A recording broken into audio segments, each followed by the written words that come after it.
Mothmen, there's no need to feel down. Hello, Tids. How you doing? Welcome in. Hope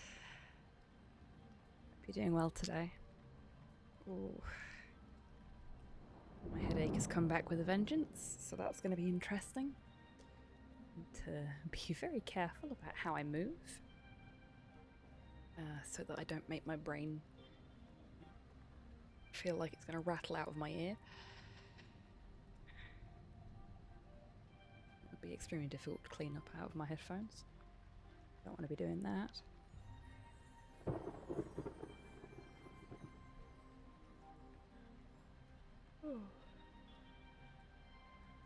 I'm running a bit ragged, prepping for hauling ass to the Midlands in a couple of days. Isn't that pretty okay? Oh, really? Well, I hope your trip to the Midlands goes smoothly. You have a nice time while you're there. Midlands are alright. I lived there for long enough, but, you know, I prefer Scotland. I'm alright. My head still really hurts. It's looking more and more like what I thought was a trapped nerve is actually a tension headache. And this is day 4, which isn't great, but I'm sure I'll be fine.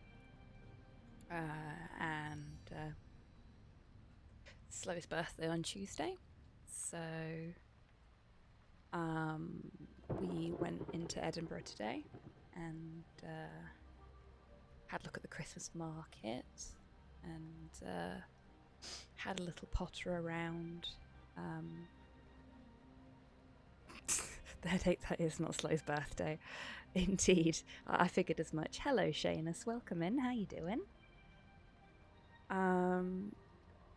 You know what? I'm actually going to take us to the gaming screen a little early because I really like the menu for this game. The music's nice too. So I think this is a nice backing for us chatting.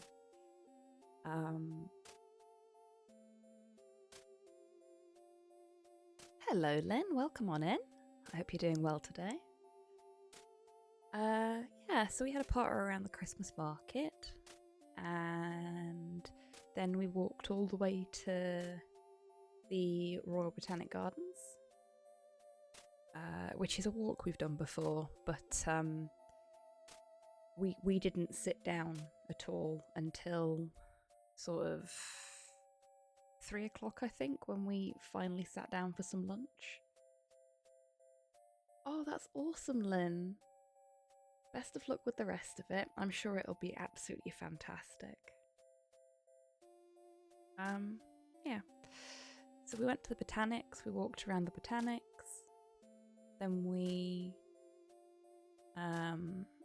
walked back into the centre of Edinburgh, and we went for lunch at Wagamama's. Late lunch. Slow's request, as it's his birthday trip. I remember this from Snipe and Wib's Mothman video. Yes. So this was a gift I received a little while ago. Okie dokie, Torpor, you take care, and I hope you sleep well. Thank you for popping in to say hello. Much appreciated.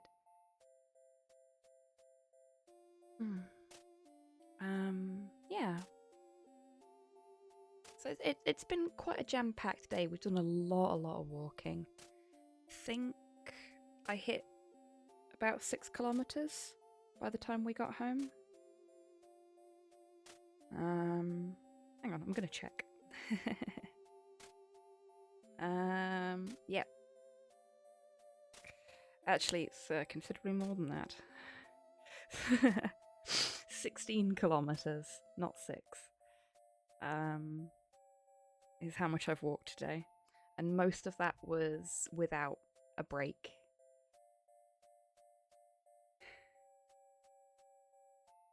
Had a little 2-kilometer walk in the morning with the dog, and then did 5 kilometers round the centre, and then we went to the botanics, and that's not logged as exercise, so I can't really see that. But yeah, 16.45 kilometers I've walked today. 24,343 steps, apparently. Burnt 916 kilocalories. Yeah, it was very treacherous today. It's the first time it's been that bad here since the snow started. Because it's frankly just been very, very snowy and pretty here, and the snow's had a good crunch to it, so it's been nice and safe to walk on. But it's really warmed up in the last sort of 24 hours. So all of that's turned to ice now, and it is very treacherous. Watching the dog slip around on it this morning was entertaining right up until we started to slip around on it as well. Yeah. So we're going to be playing Mothmen 1966 today, which won the poll on Twitter and Discord.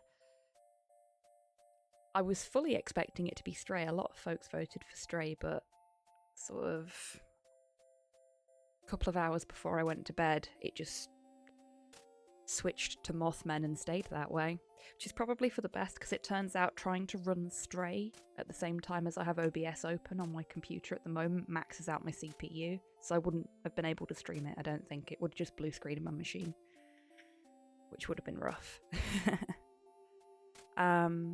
But Mothmen seems to be treating my PC fairly nicely so far.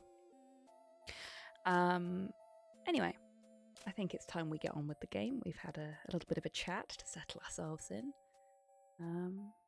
Let's see what it's like. Deja vu. I've just been in this place before. Higher on the street, and I know it's my time to go. Ginger Majango, thank you so much for being subscribed for 2 months in a row. Is this deja vu? Ginger_Majango just resubscribed. You got my favourite sub notification there. I love Deja Dog. It is my favourite of the alerts that I set up. And it only happens when someone subscribes for their 2nd month. But yeah, thank you very, very much. I hope you're well today. Welcome in. So I've not played this at all. I've never played this. I don't know what it's going to be like. So we're going to experience this for the first time together. You may also notice that I've done away with Hob Ross for this stream. Oh, you bugger. Run, you pigeons! It's Robert Frost! Yay, the Robert Frost alert! I've not heard that one in ages. Danger, thank you so, so much for trusting me with your community. Welcome on in. Adam, Toki, Steen, Lils, Tazzy, Screwtop. Hello, hello, hello. Wisecrack as well. Hi everyone. I hope you're doing well. I'm sure you are if you've been in Danger's stream. So as much as it says oh, where is it? As much as it says Danger's been playing Stumble Guys, when I was watching his stream earlier, he was finishing up his first ever playthrough of Silent Hill 2. And oh my god, was it amazing to watch. Like, having only recently completed the first 4 Silent Hill games for myself for the first time, it was really nice to see somebody else going through the experience that I had. And Danger did an absolutely fantastic job. Much better at the combat than I am, and thoroughly enjoyable and very engaging watch. Laura, thank you very much for the follow. I hope you're doing well today. Mothmen 1960 Moth. Hey Pudlord, how you doing? Oh, Tassie, thank you so much. I was a little bit worried that now that I'm not doing the Hob Ross thing anymore, because I've had a couple of people say that like the ASMR side of things tingles a bit of their brain that makes them really uncomfortable, and I want these streams to be comfortable for everybody. So we've done away with Hob Ross, unfortunately. They've had to go back to the space that they came from. But these are still going to be nice chill streams, hopefully. Hopefully. Hello, Cole. Welcome in. I hope you're doing well. I have my Mothman plushie ready. Perfect. Perfect. Rest in peace, Hob Ross. You were a legend. Thank you. But yeah, they're still going to be chill streams, and I'm still going to be talking fairly evenly measured when we're playing these kind of games. I'm not going to be super hype like I was during the stream yesterday, because we're in the late night lounge. We want this to be a nice, chill, spooky time, and I think I can still manage that without tingling people's brains in the wrong way. I hope I can. Voice is still very relaxing. I'm so glad to hear that, Tazzy. Okay, we were just about to click the new game button when everybody joined us, so you joined at the perfect time, everyone. Brain tickles. Yes. Love a good brain tickle. So, here we go. Oh, you bugger, that's loud. Hello there. I'm just going to turn that down a tiny bit. Hello, Longship. Welcome in. How you doing? We may go into the settings and just make some adjustments. Oh, who do we want to play as? Oh, we don't get to pick. Okay. We start off as Holt. 3 red and 5 black in the discard pile. Okay, yeah, this is very loud. Let's. Oh, look at that menu! Look at that! That's great. I love this already. This is fantastic. Okay. Auto delay. Master volume. Turn. Let's put this to sort of mid-range. We'll turn the music and the... Because that effect is that... Okay, that's part of the music. So we'll put the music about here. We'll put the effects about there.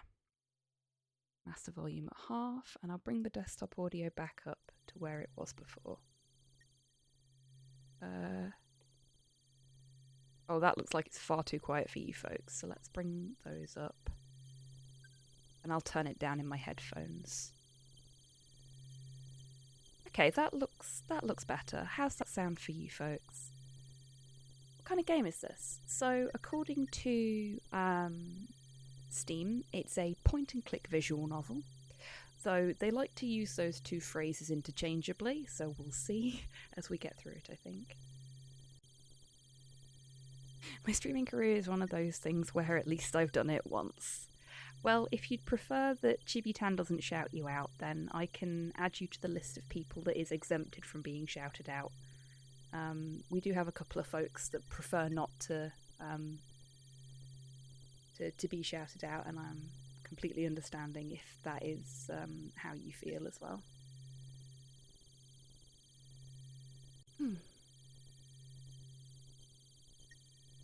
Genuine enthusiasm. Hues of Rosemary, thank you so much for the follow. Welcome in. I hope you're having a lovely day. I've lurked in a few of your streams in the past, and they're always very, very fun.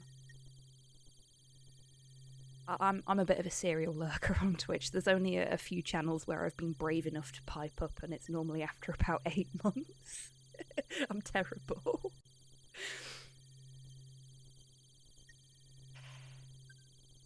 Okay, I think the sound should be okay for you folks. Oh, okie dokie, Longship. Oh, have you changed your avatar, Rosemary? I like that. Okay.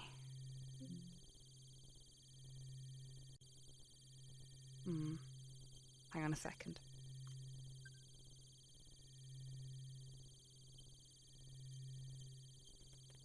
We'll have no more noises from the smart speaker in the background that isn't as smart as it thinks it is.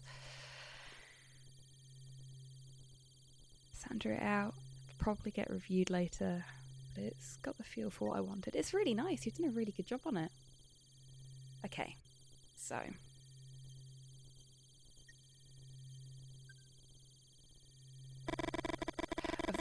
cards face up on the counter. 2 are red and 4 are black. So 5 red in all and 9 black. You have no more moves. So you have to bet now. Okay. I am now understanding how these controls work. That's good. Fact to the contrary. Follow could be the very thing that makes it happen. Fair enough, Longship. Well, in that case, if you're not already following Longship, please do. Let's get him back on the streaming horse.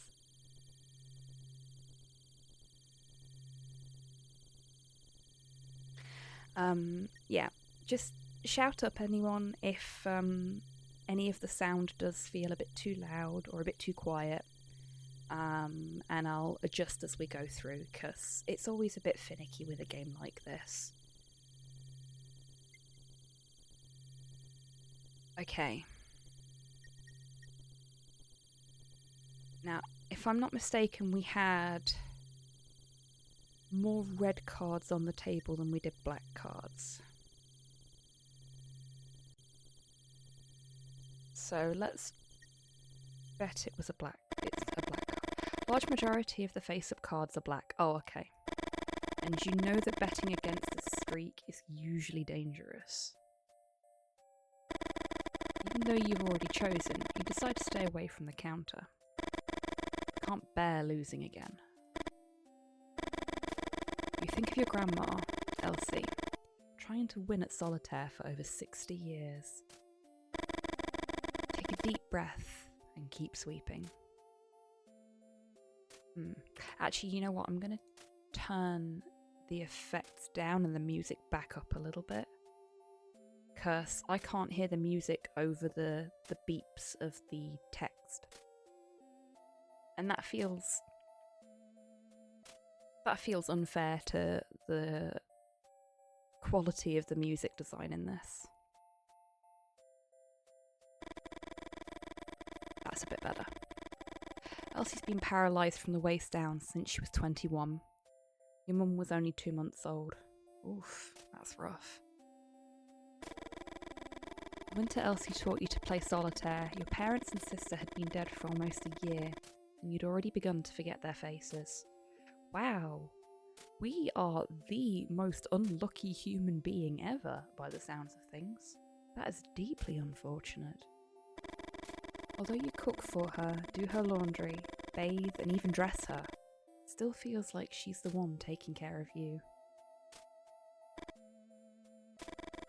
Close your eyes and almost feel Elsie stroking your hair. You're 11 years old again, kneeling next to her bed, crying your heart out. Hey pal, remember to take your meds. Oh, thank you very much, Pudlord, for the med check there. And you enjoy your time in the Lurkers Lounge. Thank you for popping in and saying hello, and making sure that everybody takes care of themselves. It's much appreciated. Suddenly the bell rings, and you feel an invisible force trying to drag you into the present.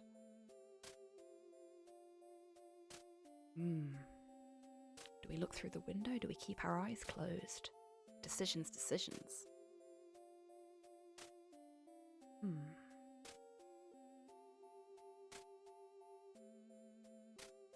The hero always peaks. Those fucking kids. First brat is followed by 2 more.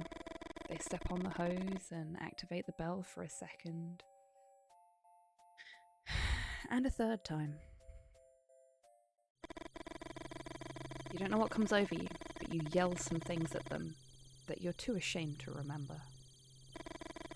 You justify yourself thinking that they might be the ones who got into your garage that night and stole some parts of the replica machine gun you're building. Oh, we like guns apparently. Cool. Good to know.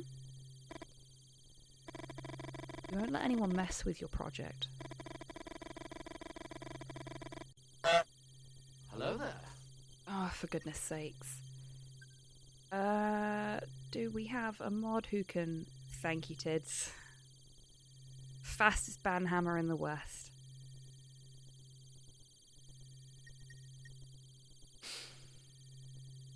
Begone, bot. Thank you very much, Tids.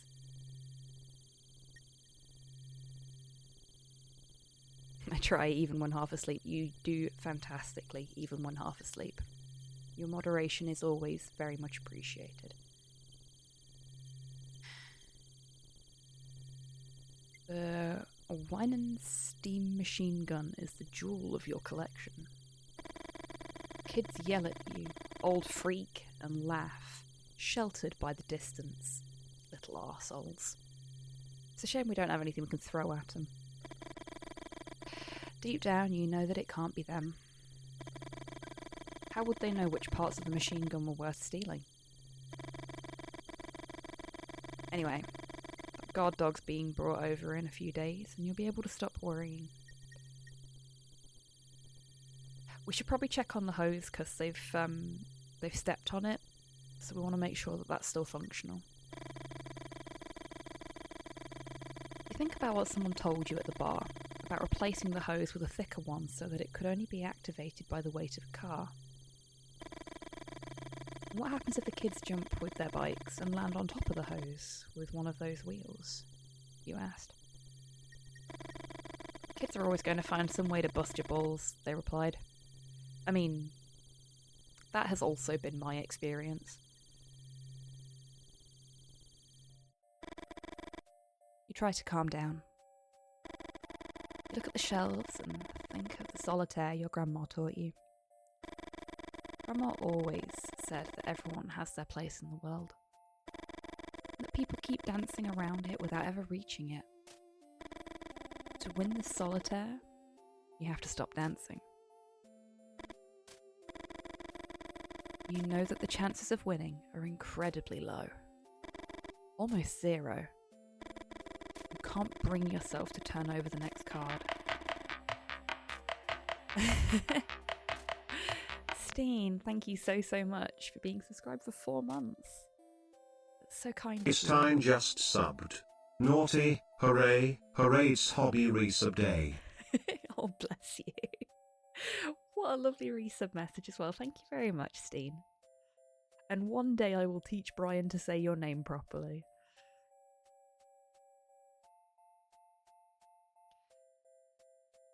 You can't bring yourself to turn over the next card and decide to start sorting the shelves instead. Oh, bless you, Steen, thank you. So kind of you.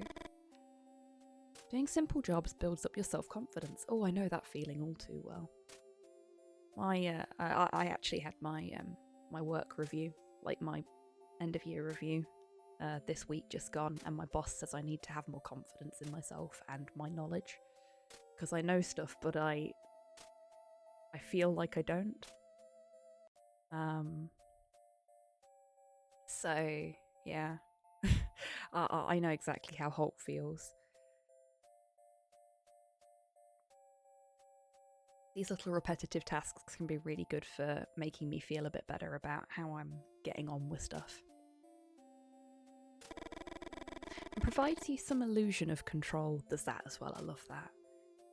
Love that brief moment where I feel like I'm actually in control of what's going on in my life.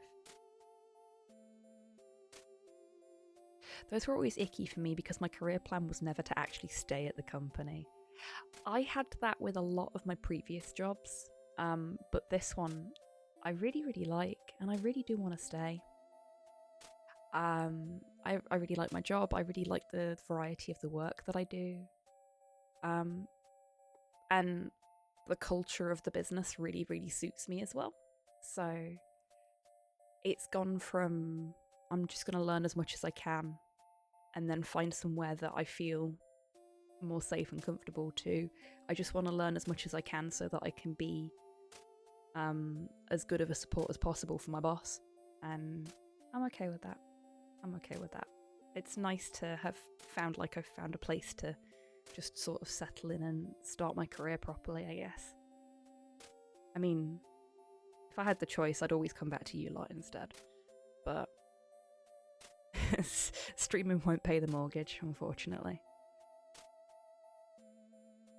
That's lucky or well earned. I hope it stays cozy. Thank you very much, Longship. I think it's a little bit of both.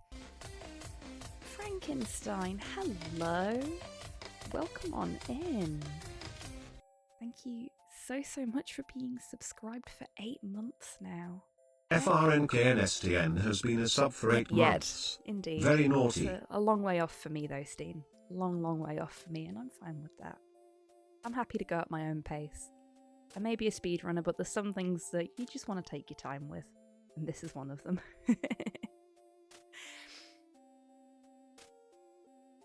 Ooh, okay.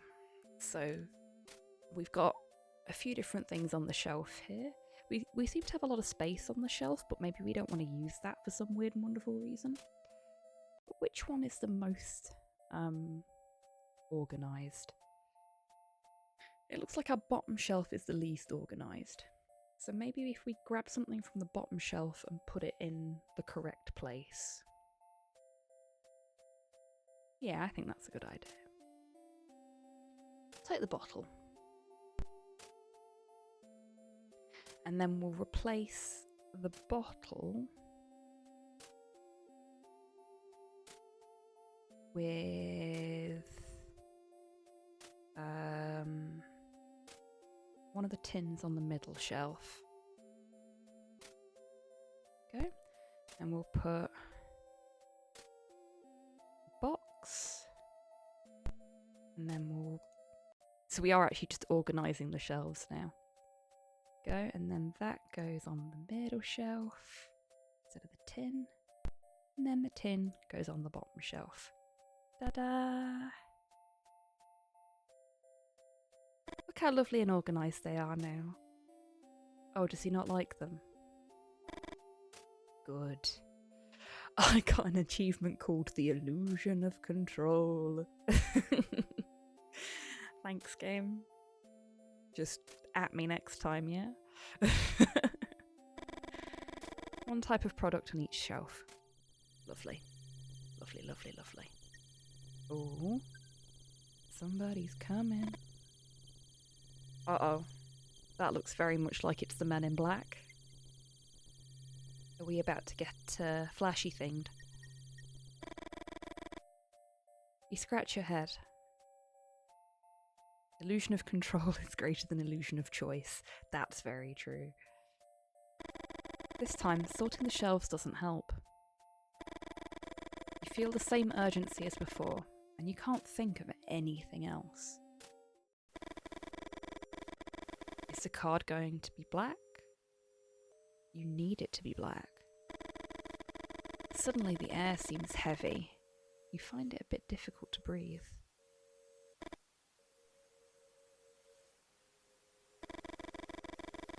Three men in black are staring at you. I was right. It's the G-men. The G-men are here. Oh god, they're really ominous, aren't they? Especially this fellow that's almost entirely in shadow except for his nose. That's some unfortunate lighting right there. Through the window, you see a black Cadillac by the pump. Yeah, these are definitely G-men. So that's a G-men car. Yes? You wish you'd asked them how they got into the station without you hearing the door open. Or how they left the car there without the bell ringing. But that trembling yes was the only thing you managed to utter. The moose. Sir, I think you have the wrong game. You're looking for Rocky and Bullwinkle. It's an easy mistake to make. It's just, it's one garage down. The moose? After a few seconds of not receiving any response, you decide to break the silence. Ask them what's up with the moose. So what's up with the moose, eh? Wait, how can we give them directions to the moose if we don't know where the moose is?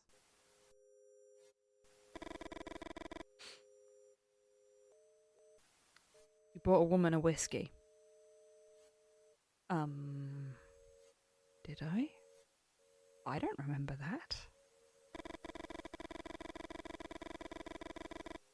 You don't know if it's the right move, but you try to relax and be more friendly. Do you know of a more effective way to socialize? I feel like maybe making those kind of jokes at a G-Man is a bad plan. Like, that's probably going to end up getting us arrested or shot or both. Oh, wow. Okay. I'm going to call this out now. The choice of images so far has been absolutely fantastic for just being very unsettling, very tense, but not off-putting. Liking this. I'm really liking this. And I'm loving the choice of colours. Very, very nice nod to retro games and really well put together. Really well put together. Also, I really like the little G-Man avatar with him in his hat with his sunglasses. He's cute. I think I accidentally booped his nose when I said that as well then. Boop the G-Man snoot. Boop. You told her the dream about your grandma. A chill runs through your body. It's been a few weeks since that night. And even though you had a good time with Martha and have no regrets, something about the way these men in black ask their questions makes you uneasy. What? What do you want to know? Granny in the forest. One of the men further back lets out a cracking noise. Oh, geez, these may not be G-men. He's maybe something in a G-man suit. Ruh-roh. They could, in fact, be the titular Mothmen. For those that don't know, tiny little bit of a Mothman nerd here. There were reports, supposedly, at the time of the Mothman sightings in Point Pleasant, Virginia, of strange G-men-looking fellows who were supposedly connected with the Mothman. And it looks like what this game is going to be doing is saying that they are, in fact, Mothmen various in a human disguise. That's very exciting.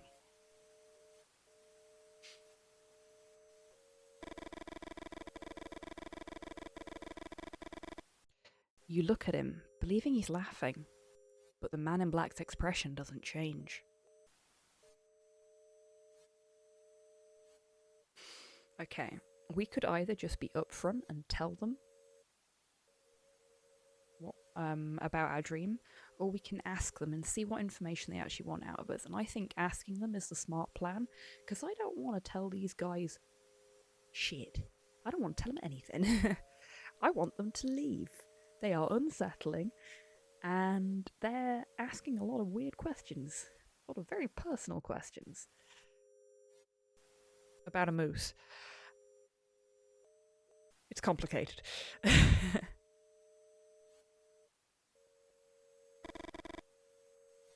So we ask them what they want to know. No one answers. It's like they're waiting for another response. The illusion of choice.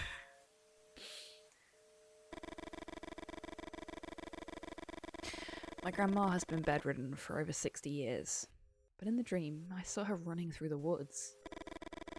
Start from the beginning. Pretty sure that's what we were doing. And don't omit any details. Okay. You don't know if it's the way they look at you, or because of a certain authority in their voice, but you tell them everything about the dream. 5 or 6 weeks ago, you woke up in the middle of the night, certain that something had happened to your grandma. You ran up to her room, and Elsie wasn't in bed. The window was wide open. You ran to it and saw someone walking through the trees. It was her, and she was holding a rifle of the kind your ancestors would have carried in the Civil War. You tried to call out to her. Grandma started running and shot 2 or 3 times into the blackness of the forest. You were about to go down to find her when a winged figure with glowing red eyes appeared in front of the window and screamed. Hello, Mothman. Again, for those not in the Mothman know, all of the reports of the actual Mothman creature had 2 things in common. Very, very tall winged beast with glowing red eyes. There have actually been reports of Mothman sightings in other locations in more recent years. A couple of them during the pandemic as well. I find the idea of Mothman very, very fascinating. I do love my cryptids anyway, but there's something about Mothman and the way that the community has rallied around it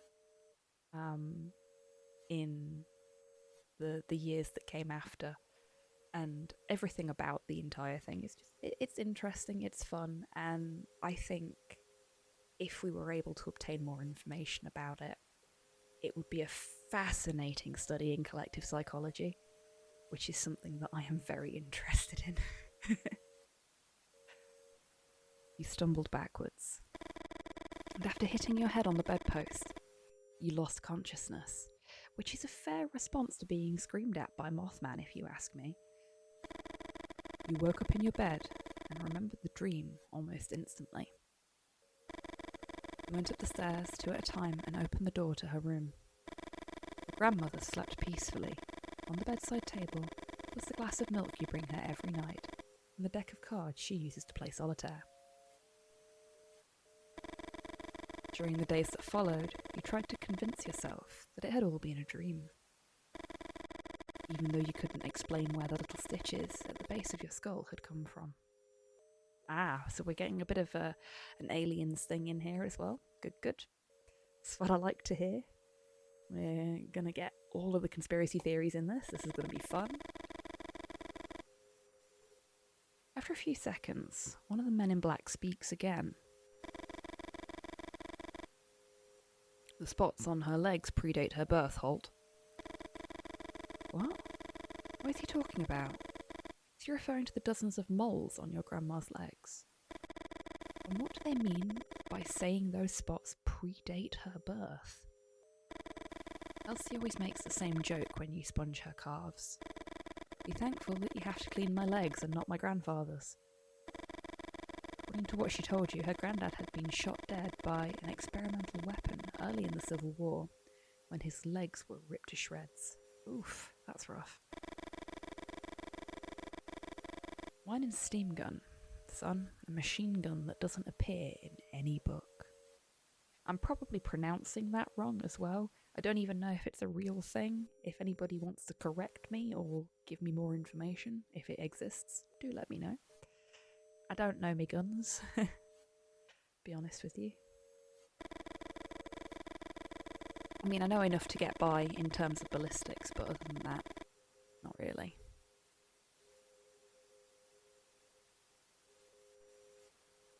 People don't really go around killing people with machine guns that often. Not like that kind of machine gun, anyway. Hello, Hans. Welcome on in. I hope you're doing well today. I'm alright, thank you. Had a very jam-packed day, and my head's a little sore, but I'm doing alright. I genuinely hope you are too. Hope you're staying safe and warm as well. You think about the replica you're putting together in the workshop, and you wonder if it was the men in black who stole those pieces. You're not telling anyone else about this visit, Holt. You start to complain when one of the men in black picks up a card from the counter. The top card of the deck, gonna bugger up our solitaire game. Bastard.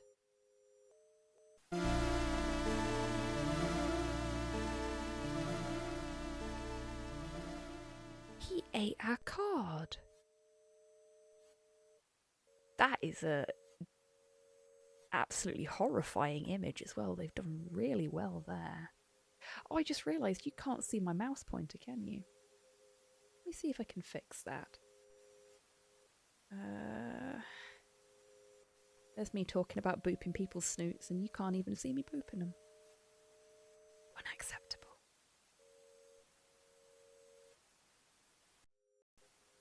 Oh gosh, I have so many things on this scene. Here we go. Catch cursor. Okay. That's better. Now you should be able to see it.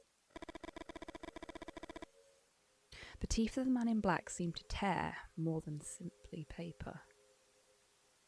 I can't believe he's done that. That's really rude.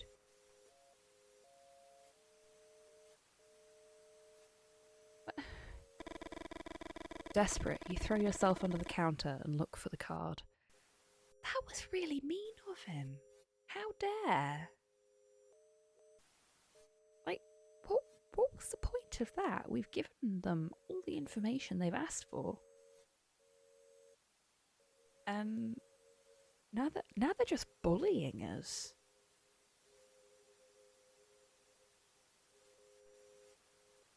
I got bullied by Mothman and all I got for it was this damaged card. Your heart is pounding.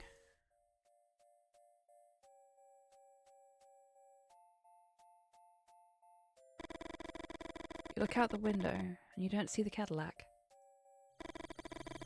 You walk to where the car was parked a few moments ago. You step on the hose. And the bell rings. What the fuck? Jack of diamonds. It was a red card. Motherfucker, it's red. Think about the edge one. Hero Quest is the Men best in Black game ever made, and tore anyone who off. says otherwise is wrong. Hello, Cypher. Welcome in. How you doing? We just got bullied by possibly Mothman. Feeling lonely and wanting somebody to cuddle with whilst drinking hot chocolate after I cleared the driveway of snow. Oh, I can imagine, Hans. Something like that, you always just want to sort of be nice and snuggly afterwards. You remember the noise he made when he chewed it? Was it a threat? A warning? Oh no. Oh, I thought my computer were going to crap out then. Sorry about that, folks. I wonder if you should tell your grandma everything that happened, or just keep your mouth shut. And keep playing solitaire with a marked card. That's kind of cheating, isn't it?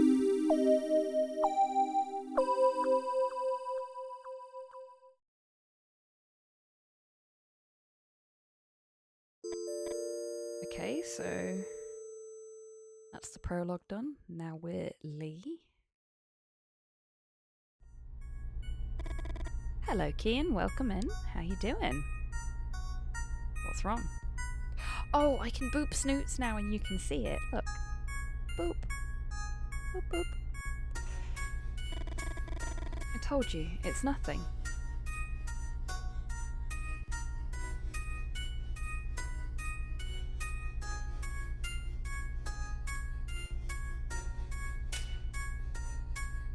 The best thing about Hero Quest is still many things at this point. But in the future, it will be the memes. That's the final code calls in Metal Gear Solid 2 are about. Yep. It's what the final code calls Metal Gear Solid 2 are about. Yep. Yep. And head memer of Hero Quest, Bardic Broadcasts, will be there to watch it all happen, I'm sure. Awesome, Kian. I'm glad it went well. I hope you had fun. Don't worry about it, Longship. It happens to all of us. Especially me. Usually when I'm in other people's channels. Okay. That music is loud. That music is very loud. It's too loud for me. Turn that down. Okay. And I'm going to turn it down in my headphones as well because it's still painfully loud for me, but I really don't want to lose it for you folks. If it's still too loud for you, do let me know.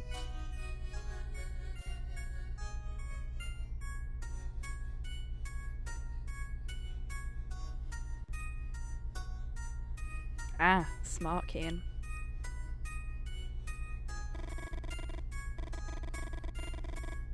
That damn pause again. There's something she's not saying. The Mustang purrs. You shake your head, feeling sad inside. The sound of an engine hides no secrets. Lee, you're right. You bite your lip and sigh. Why is everything so damn hard? Victoria settles into her seat.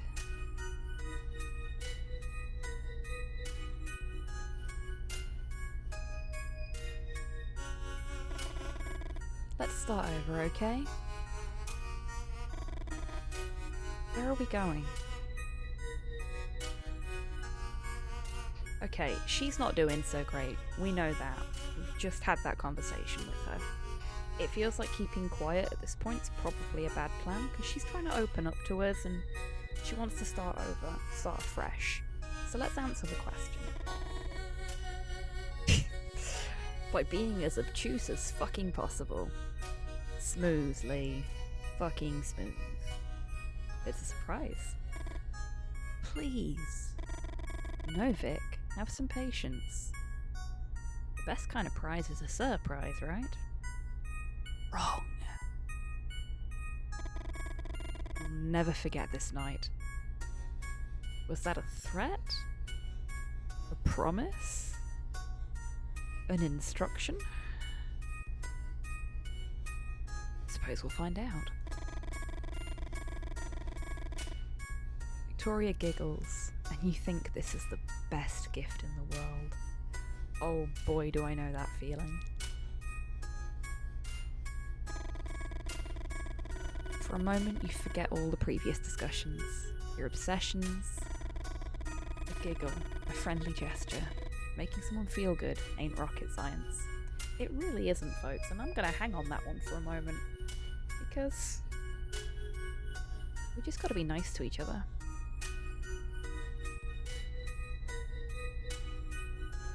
I don't know, I think it looks quite nice, Cypher. It's a nice car. Yeah, exactly. I agree with Kian. Lee has a fancy car.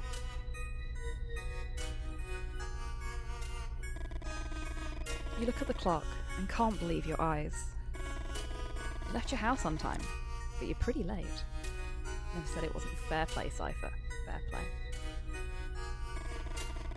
How could you step on the gas? Lee? Lee? You scratch the side of your head. It has a racing stripe so it goes faster. The only thing that could make it go even faster now is if it was painted red.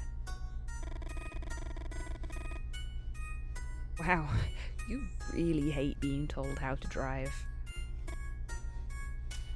Lee? Why doesn't she just tell you to slow down? You take your foot off the gas. Thanks. You're trying your best. Just be kind, you ingrates. See, it's easy. Yeah, exactly.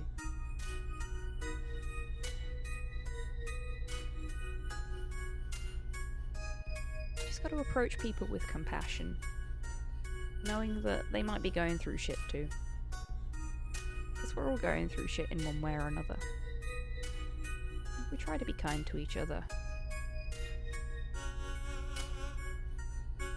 Then maybe we can make the world a better place. I mean, some people there ain't no being kind to him, but you can try. Kill him with kindness, I always say. It works at work. I really think Victoria could be the one. Aww, we love Vicky. The one.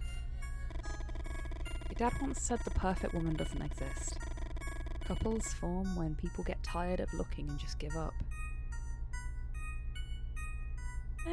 Killing them with fire can also work. It depends on who they are. This is a very pessimistic view on life. I mean, nobody is perfect. But to steal a line from Welcome to Night Vale,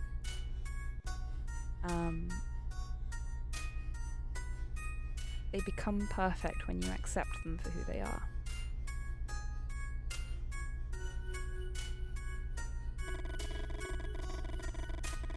You remember your mother's rants, all those women's names she rattled off as if they were part of an endless grocery list. You won't end up like him.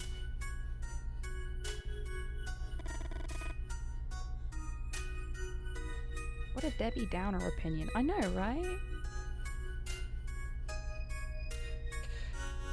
What can I say? I'm a bit of a romantic. I don't think like that. I think love can bloom in the strangest of places, and that there's more to love than just romantic love. But yeah.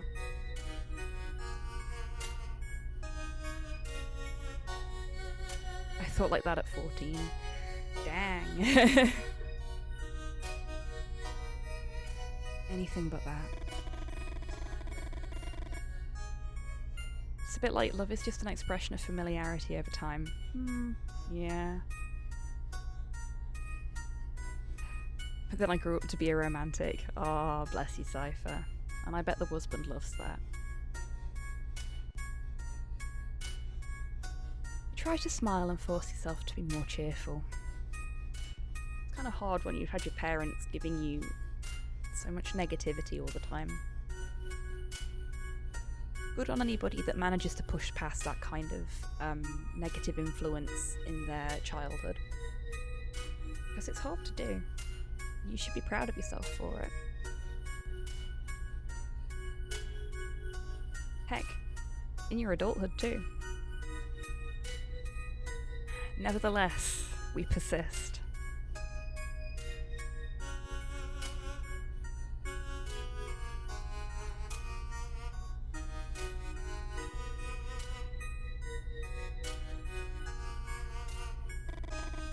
You want a clue?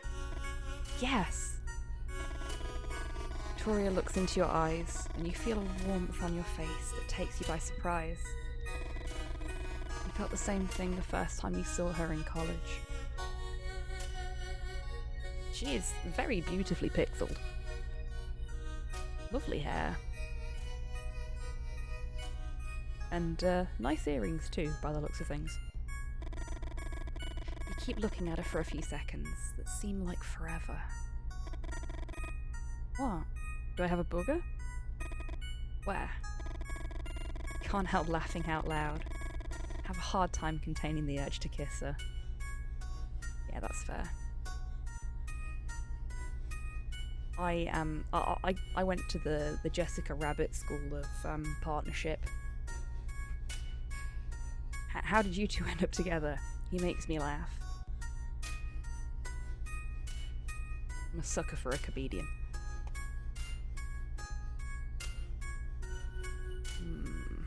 Okay. So this is how romance is written.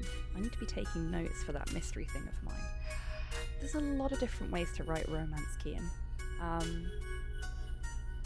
This is a very nice way of doing it, I think.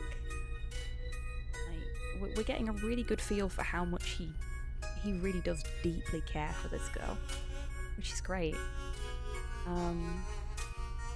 I only hope she feels the same about him. I think... let's give her a clue about the date. It happened 100 years ago. Victoria answers almost immediately. After all, you're both majoring in history. The end of the Civil War. No, not in 1865. I mean exactly 100 years ago, Vic. Oh, let me think then. You're running out of time.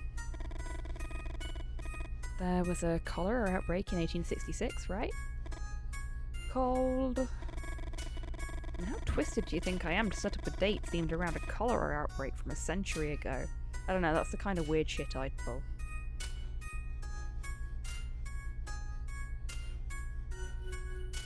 Okay. Let's give her a clue about the origin. I want to leave the myth one till last. It comes from far away. Victoria makes a gesture for you to complete the sentence. Well, whatever floats your boat. Indeed, Cypher. No, I just, there are certain things about history that I'm more interested in than others. Some people like tanks and planes and shit like that. I like the history of medicine and science. And computers. Like, video game history is a big thing for me. Love video game history. Which is why I love games like this, because they do hark back to earlier computer games. And they do so with so much love as well. You just shrug.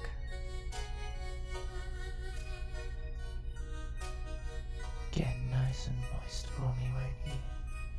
Oh, is that a pretty woman, Longship? Mum, thank you very much for the hydrate. Welcome in. I hope you're doing well today. For those that haven't been here before, Howl's Calcifer is my actual IRL mum, not just some weirdo on the internet that I call mum. She is my mother. Please be nice to my mum. She supports me and looks after me, even though we are many, many miles apart now. She is a wonderful parent, and I couldn't ask for better. She doesn't stream, so Chibi-Tan can't shout her out, but I can. It comes from far away. I mean, that could be anything. Guess then. The circus? Freezing cold.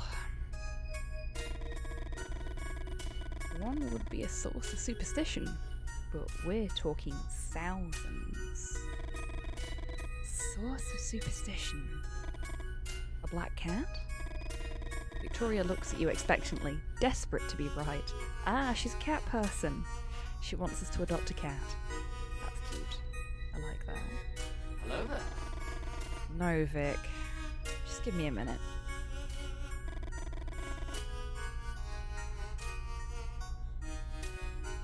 My memory is a shambles fucking mood, Longship. You won't guess it unless... you reach out to open the glove box, and Victoria grabs your wrist. Better leave it to me. Victoria opens the glove box and examines its contents. A folder? A box? A flashlight? What are you looking for exactly?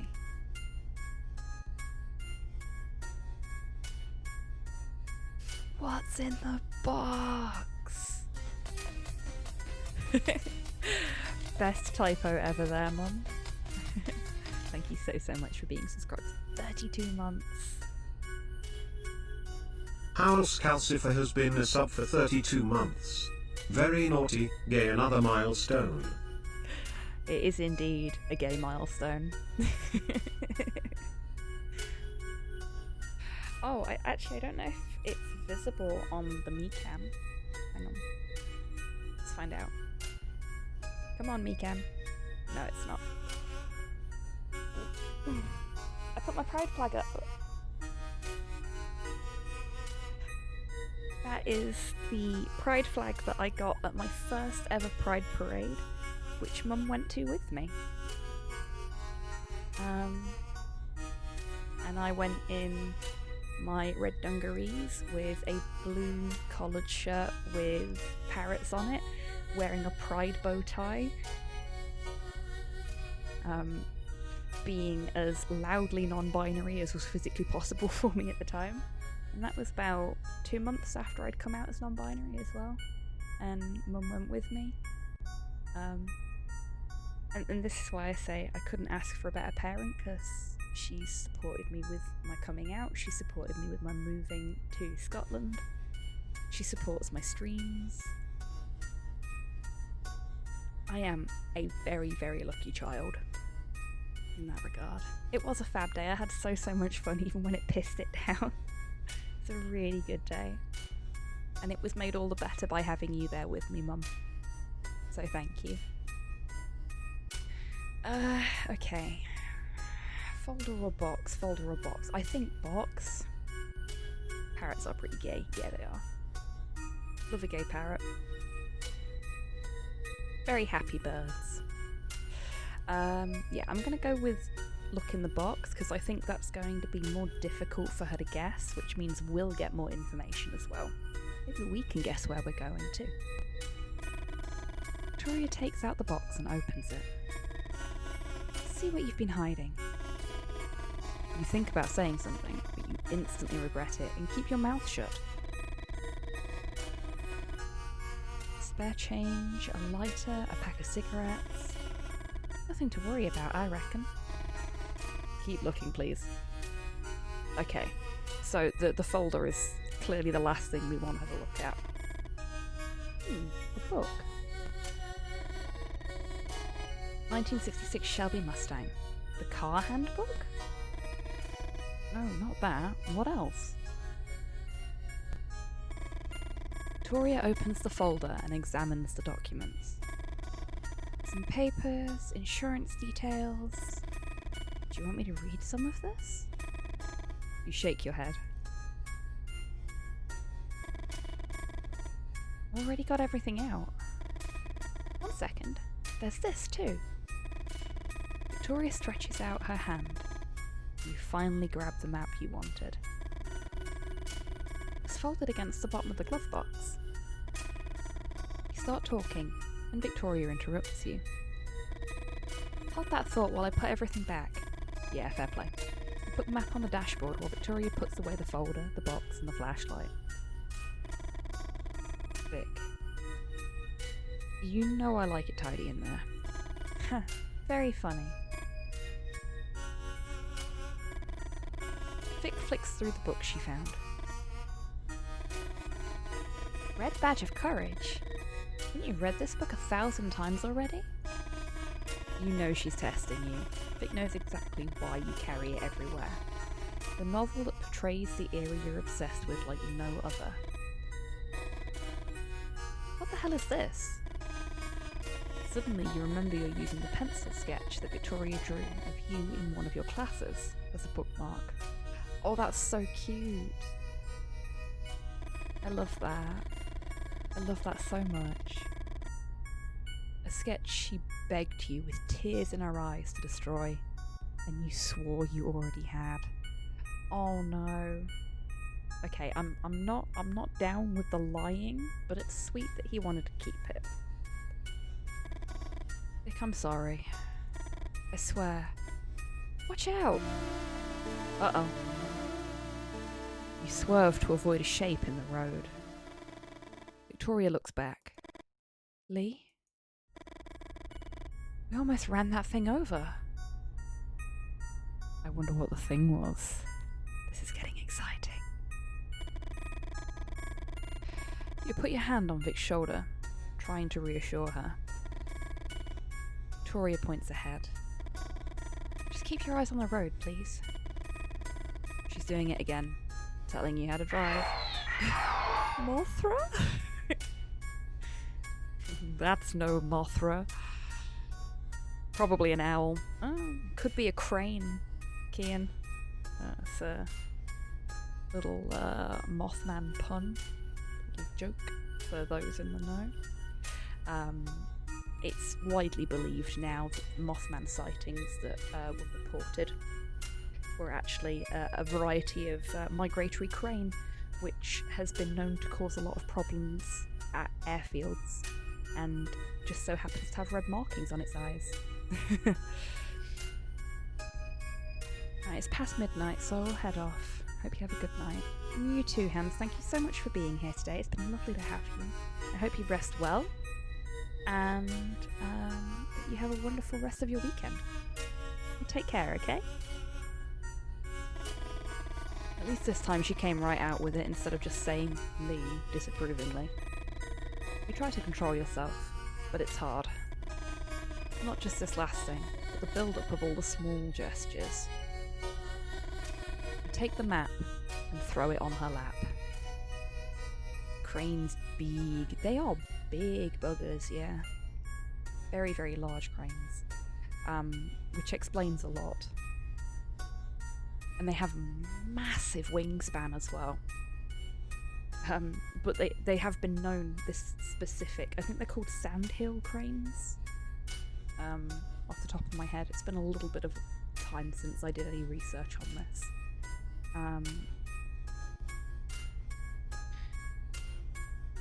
But they have been known in the past to pick fights with sort of small passenger planes. Like, not like Boeings and shit like that, but little prop planes and the small ones that people can own themselves in America and fly about. I suppose in England as well, or in the UK, I should say. But not only have they been known to pick fights with these planes, these small planes, they've been known to win. They do not fuck about, these cranes. They are, get off my land. Oh, Mum, thank you very much for the stretch. Anybody watching along who has been shrimping it up for the last hour or so along with me may want to take this opportunity to also have a little stretch. Maybe roll your shoulders a little bit.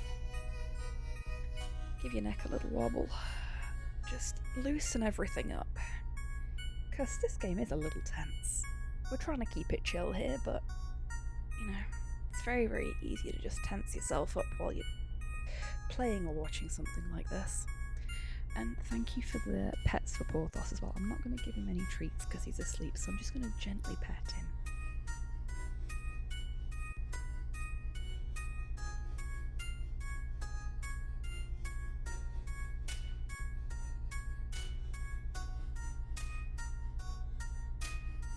That's a good boy. My good boy. Yeah, it's night. And now he's gone back to sleep. And it has become Dick Cam, so let's just, there we go. And stretch. You do. He knows he's being watched. You're gonna move again now, aren't you? Looking typical. That'll do. Where were we? Victoria raises her arms in disbelief. Leonids, Victoria. Going to have dinner, watching Leonids. Leonids? Leonids? Oh, Mum, thank you for the treat for me. The sausage of pork sausage. Indeed. For anyone that wasn't here for that, the captions when they were working would hear Porthos as all sorts of weird shit, but one of the most popular ones was it came through as pork sausage, so sometimes we just call him pork sausage for the fun. I am become shrimp often, you and me both, Longship. The treat for me, Mum, is a fizzy cola bottle, thank you very much. Oh, it's a chewy one. Wasn't expecting that. I was expecting it to be one of the vegan-friendly ones that's really easy to bite into. It's not. But yeah, got a new bookshelf. which I assembled during my lunch break the other day. That's going to have my manga on it, which is currently living in the very cold conservatory because I have no space for it. So, it'd be nice to have that in here with me.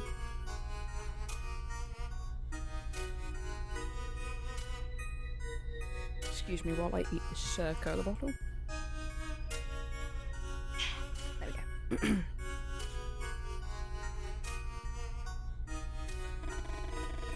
Victoria says nothing. Forgive me for trying to arrange the perfect date. Steady now, Lee. There's no reason to be stroppy about it. You try to keep silent, but you can't hold it in. A meteor shower. A phenomenon associated with the passage of the Tempel-Turtle comet every 33 years. Victoria keeps staring ahead. In 1866, there was one of the most spectacular meteor showers ever recorded. I saw some lithographs in the library. Victoria doesn't even move. Everyone makes a wish on a shooting star. Imagine how many wishes you can make with thousands of stars shooting through the sky. Victoria settles in her seat. You know what, Lee? Shut up.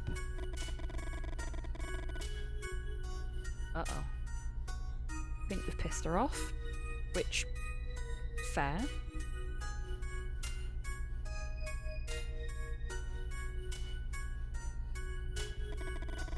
Just keep quiet until we reach.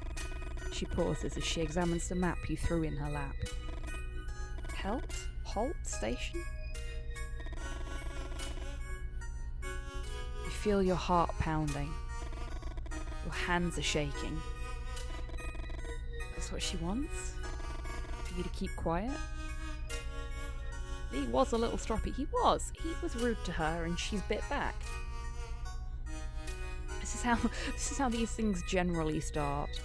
And if you don't try and communicate effectively, after that it can it can go very sour very quickly. Knees weak, arms heavy. Mom's spaghetti.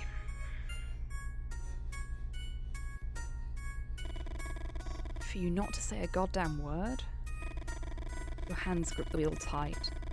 All the preparations you made for tonight. Yeah, but you've ruined it, Lee, by being nasty. If you're gonna be shitty to her, you can't expect her to be happy about it. Your friend Freddie had worked out the ideal place to see them in all their splendour, away from the city lights. Be swift, not sour, indeed. And when you noticed Holt Station was inside the area, you didn't hesitate. But now Vic has ruined it. No, you both have a part to play in this, Lee.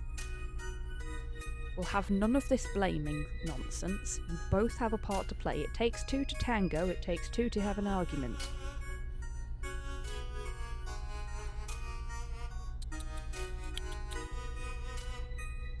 Not impressed.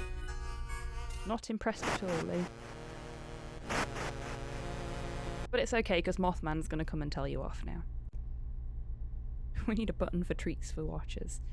Okay, chat? If you have access to a nice treat for you, be that something sweet, something savoury, something liquid, be that alcoholic or otherwise, my mother decrees that you all have a little treat on her. What the fuck? Oh, it's a bat. Relationship counsellor Mothman. Yes. Something hits the Mustang's antenna. Oh, that poor bat. Poor little batto. What the hell is that? It's a bat. Stop, Lee. Stop.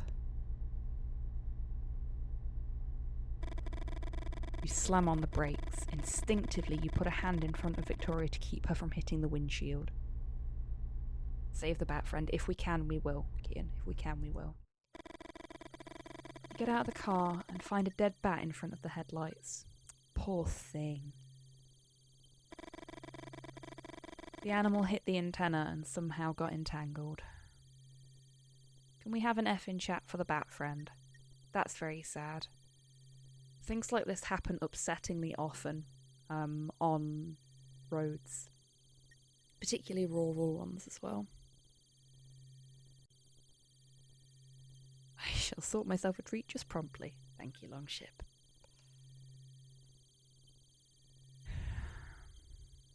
Poor little bat. Can't believe it. What are the odds of something like this happening? Not as rare as you'd think, Lee. I mean, in the UK it tends to be things like grouse and pheasants and, you know, small poultry type things. Game birds. Oh, thank you for the treat for Chibi-tan. Everybody gets a treat, even Chibi-tan. Lovely. Don't bats have some advanced echolocation system, like a submarine sonar? That's a very fair point, actually. Bats do all of their sort of positioning and hunting using echolocation. In fact, some butterflies and moths have evolved over time to have scalloped wings that bats can't effectively echolocate. There is your fun moth fact for the day. I'm just going to have a little shuffle in my seat because I'm a bit uncomfortable.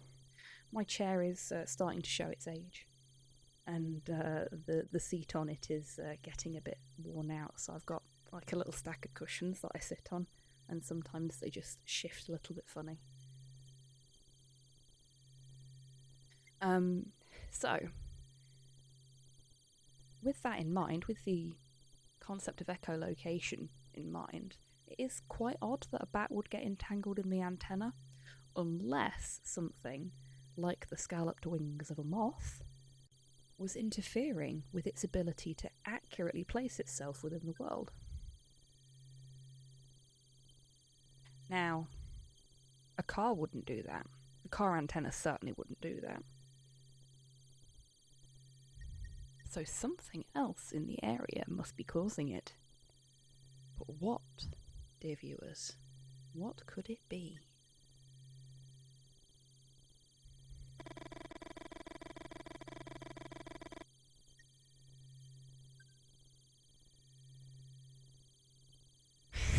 A crane! I'm gonna have to get some sort of sound alert for Mothman related jokes, aren't I? Which makes sense if there was a light near the antenna where moths would gather. Potentially, though, the light itself, the body of the light, would be easy enough to echolocate unless the moths were literally covering it in its entirety, which isn't a very mothly thing to do. And you tend to find if they're outside, moths won't gravitate as much towards artificial lighting because they can navigate by the light of the moon, which is what they're trying to do. When they fly into your room at night and start bonking their head against your lamps and light fittings. It's the same for harvestmen and daddy longlegs. What they're actually trying to do is they navigate by the light of the moon, and they see this bright light and think, the moon is over here. So they head towards it, and then it turns out to actually just be a very, very hot piece of glass that they then burn themselves on. Poor things. We have caused a lot of damage to the environment around us in a lot of ways, unfortunately. And that is just one small one. What starts as a simple grunt in your throat emerges as a helpless scream. Wow, that's a... Fuck! This is what I get for trying to do something different. Oh my god, Lee. Somebody's got main character syndrome. I mean, I know we're playing as him right now. Bit like turtles and planes? Do you want to elaborate on that one, Mum? Lee, you fucker. Yeah, I know, right? We should have gone to the movies. I wish I hadn't booped your snoot now. You do not deserve a snoot boop. Gonna poke you in the eye. something to do with Xanti. That doesn't help me, Mum. Xanti was a long time ago. Lee. Vic's whispering. Oh. It doesn't take long to see why. Over there. Coyote is watching you from where the dark of the forest meets the light of the moon. Werewolf! We're werewolves, not swearwolves. He's just coming over to tell Lee off for shouting fuck in the middle of the night on the road. Ah, the chupacabra! They follow the moon but have mistaken the plain lights for it and got lost. Ah, I see. Yes. Exactly like that. There are a lot of creatures that navigate by the light of the moon that have been tricked into thinking that artificial lights that we've put up are actually moonlight. Poor little things. I wish there was a way we could fix that so that it wasn't so confusing for them. I'm sure someone will figure it out one day. I wouldn't want to be told off by Rhys Darby, me either. Scary fella. Impressive moustache. Vic, we've got this. It's not interested in us. You point to the dead bat.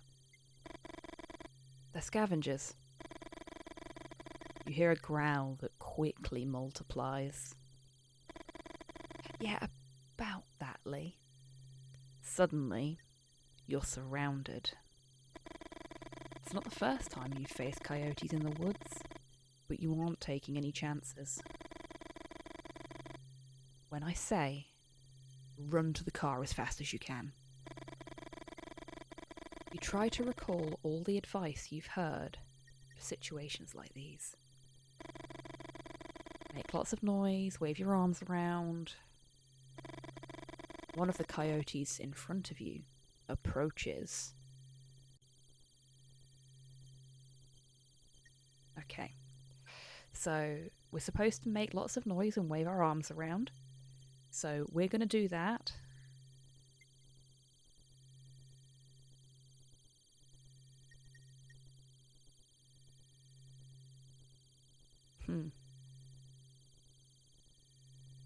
We're going to yell at the one in the centre because that's the one that's coming towards us.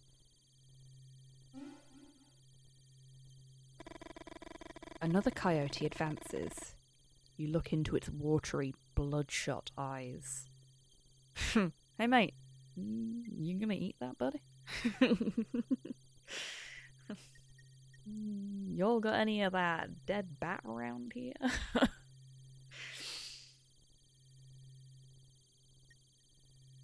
Blast the car horn as soon as possible. That's a really good idea, Longship.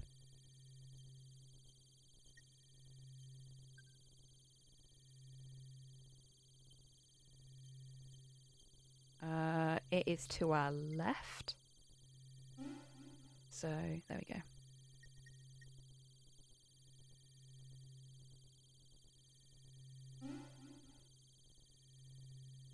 Oh, shit. Shit! They're all coming in now. 3 coyotes advance at once. Yelling or waving your arms around won't be enough this time. We'll bang on the hood of the car. There we go. Because we can't run to the car because this one was blocking the door, so... The trick seems to work, and all the coyotes back down. No coyote has advanced this time.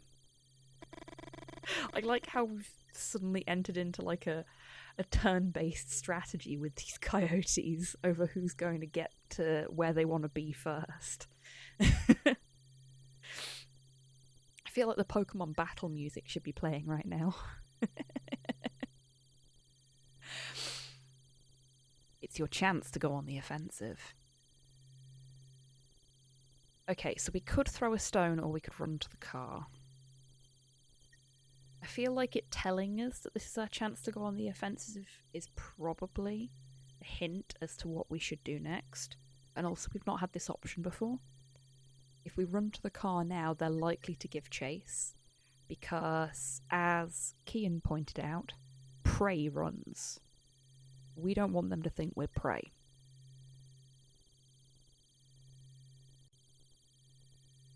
Lee, I choose you. Lemon used stone. Crouch down and find 4 stones. You pick them up.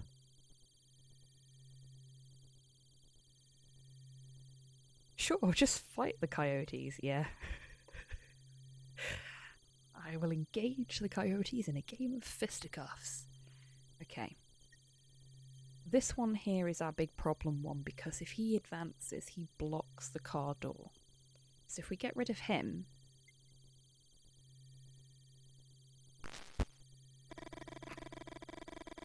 Coyote retreats into the dark of the forest. So my thinking is, we get rid of these 2, and this one here. That one's furthest away. We can both get into the car from the same side. One can climb over the seats. It was super effective.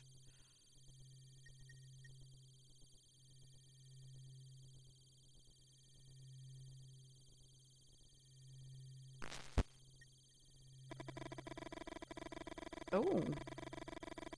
They've both retreated. That's very handy. So now we've got 2 stones left. And only 2 coyotes to get rid of.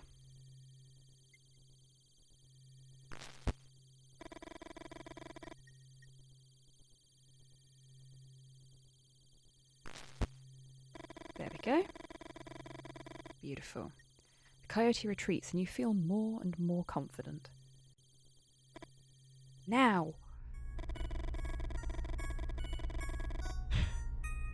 Oh my god, the art for the achievements in this game is so good. Get in the car, close the doors, and Victoria starts laughing. Nothing like a near-death experience to break you out of an argument. Although you knew the reaction is more adrenaline than anything else, you start laughing too.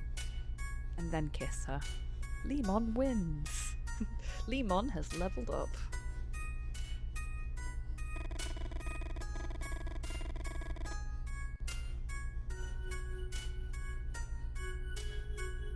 Disclaimer. Probably don't treat your romantic interests like they're Pokemon, unless they're into that. That is a very good disclaimer, Longship. You didn't notice the one on the back seat? Oh no. V8, the big chief. Start up the car and the V8 roars into life. You resume the trip. After a few wordless minutes, you suddenly remember something. Halt, Vic. We're going to Halt's gas station. Victoria starts whistling. The doubts, the fears, everything seems a bit ridiculous now. You think about the plans you made for tonight and smile. What? Chemistry is evolving? You really like to hear her whistle. See, I love stuff like this, like, he's very devoted to her, and it's very sweet, and it's very well written, but he can be such an arsehat at times. Which I think is everybody's experience of being in a relationship. Movies like to portray relationships, especially longer term ones, as being just all perfect, all sunshine and smiles. But it's not like that. They take work. Even when you've been together for a long time. In fact, especially when you've been together for a long time. They take work and effort. And that's not a bad thing. That's natural. And sometimes you are going to want to bludgeon your partner or, like, put a pillow over their face when they're snoring in their sleep and things like that, but that's normal too as long as you don't actually do it. Sometimes you'll just piss each other off. That's okay. It's not what happens, it's how you deal with it that matters. A lot of work. That's why they frustrate me in The Sims. That's fair. Oh, and now with Victoria. I like her jacket. Husband just kicks me when I snort. That's what I do to Slow as well. Though if that doesn't work, I just go and sleep on the couch. Because Slow could sleep through the nuclear apocalypse, I fucking swear. If they ever do a Fallout UK, Slow should be the main character. He'll just sleep through the bombs being dropped, and he'll wake up just like, oh shit, did I ever sleep again? And that'll be the plot of Fallout UK.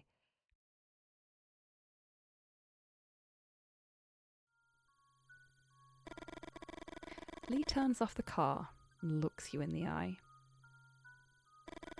He smiles. And that smile seriously pisses you off. Okay. At least GW won't be as expensive. No, it'll be free. Be aware, bad snoring can mean bad breathing. Yes, we are very aware of this, Longship.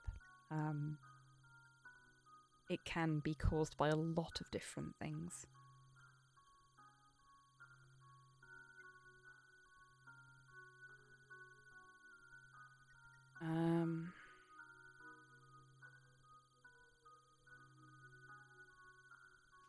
So, I know it probably wants us to just smile back, but if we tell Lee how we're feeling, it's going to probably result in an argument, but we don't want to be bottling that up. So I think we're going to tell him. Oh, okay, apparently we're not. Again, the illusion of choice kicks in. Before you can open your mouth, Lee taps you on the leg. Wait here, Vic. I swear you won't believe it. Bite your lip and take a deep breath. You see him greet someone. Halt? Lee had written Halt Station on the map he'd thrown on your lap 20 minutes ago.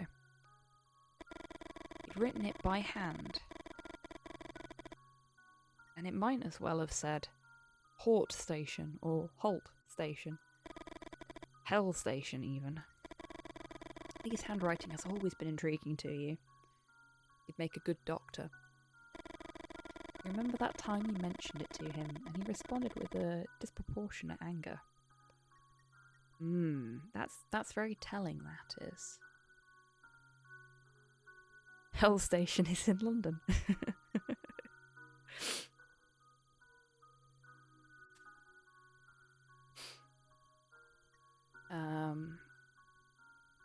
It could be that something happened in his past that has resulted in his handwriting being the way it is, and it's something that is particularly painful for him. We call it Bank. Yeah, Bank Station is a bit rough, isn't it? I've travelled to Bank Station a few times for work stuff in the past, and it's always just a bit grim. A nonsensical rant which involved several philosophers of language. Okay, so either he's a complete arse piece, or he's got some trauma that he has not dealt with. Which, considering what we know about his parents from when we were playing as him, could really be either. And all because you told him his handwriting was dreadful. But you now know where those reactions come from. Okay, we are going to find out. Let's go for trauma for now, yeah. That night you two got drunk by the lake. There we go. Lee told you that his father would have wanted to be born ugly. After the initial surprise, you couldn't stifle a belly laugh, and Lee looked down. For a few minutes he didn't want to tell you anything else. You finally convinced him to continue. I always got what I wanted just by smiling. Ugly people have to develop other muscles. Unfortunately, those other muscles are the ones that last. You couldn't believe those words had come out of the mouth of a flesh and blood human being. Maybe some poorly written character from a cheap romantic novel. But Lee's father? You picture Lee that night, throwing pebbles from the shore while telling you everything about his father's teachings. All that frustration. Was that the night you got pregnant? Oh, shit. That's what's up with her. She's preggers. And it's the 60s. Do with that information what you will, folks. It's the 60s in rural America. Oh, fuck. Poor Vic. This is gonna be rough. And she's a history student as well. I can see exactly how this is expected to play out.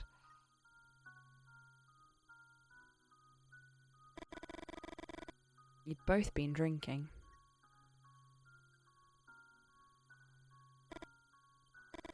Suddenly, you find it difficult to breathe.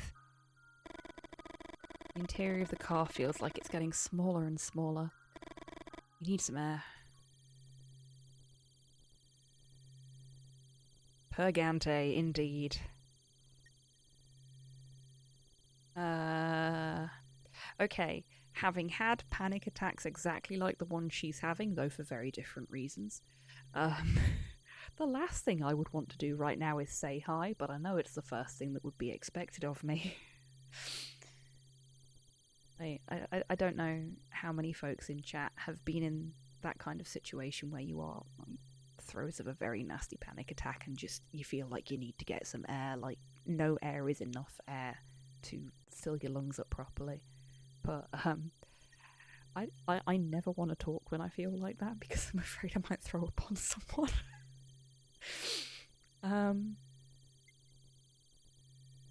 Yeah, I'm not gonna say anything. Close the door slowly. You know what Lee is like with the new car. And breathe in the cool night air. Oh god, the car's new as well. And that wouldn't have been a cheap car either. Victoria? Vic, this is Holt. Holt? Victoria. Hello. You respond to the greeting, but they don't seem to care that much. Be right back, Vic. You see them walk away with a box they took out of the trunk. And from the effort Holt's putting in, it seems heavy. What's inside the box? You're not stupid. You know that Lee has some business on the side beyond his work as an intern at the university. Cheaper than it would be today. That's very true.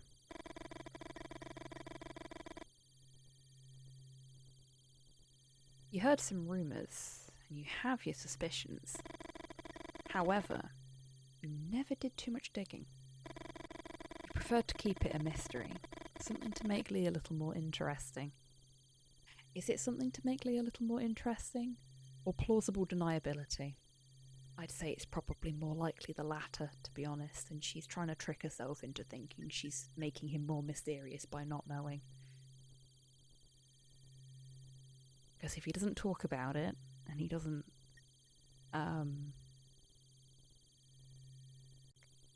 include her in it in any way, it's very likely that it's something he shouldn't be doing. You light a cigarette. Would Lee be a good father? This is a nice shot. Very nicely put together. She does have big hoop earrings in.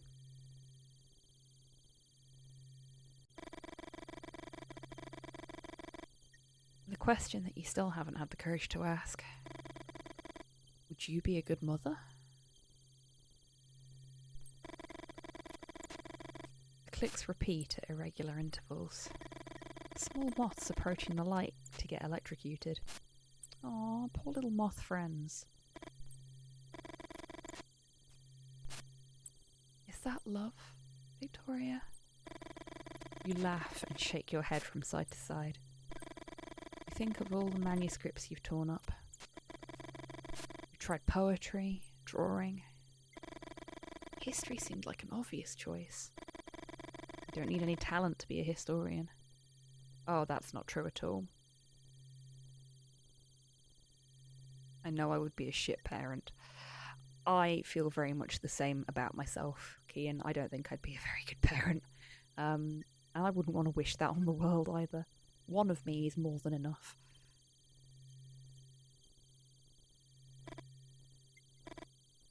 Hello? A man talks to himself while holding something in his hand. Oh, I don't like this. Have you seen any winged creatures flying over the area yet?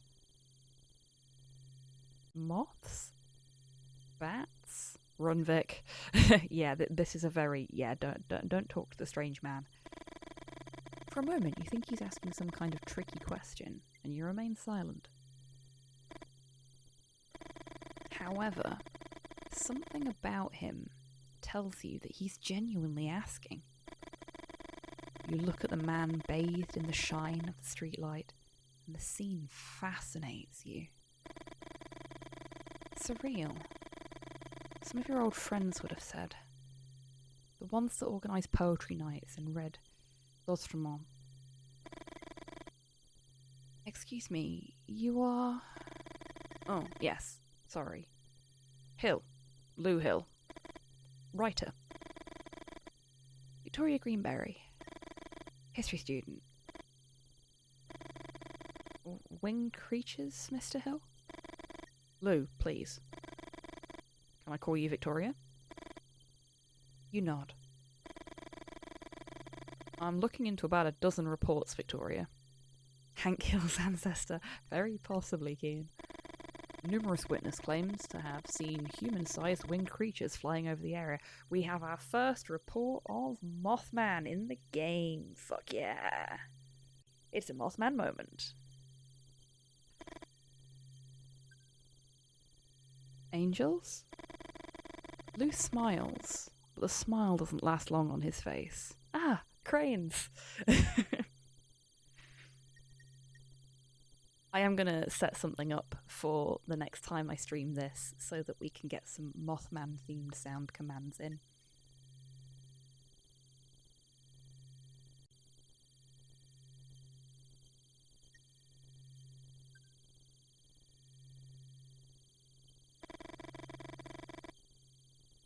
Oh, there are... Look there, at the top of the trees. It won't take you long to find one. I'm at the area Lou just told you. Oh, hello. Everything's blurry, so you decide to adjust the binoculars.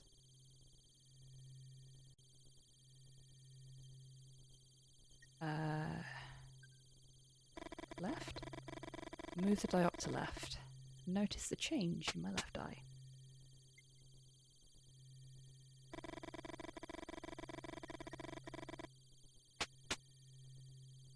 I think we need to get them to match. Okay, so they match. And now we'll adjust the focus so that both of them... Oh, cool! Look at the moth friend!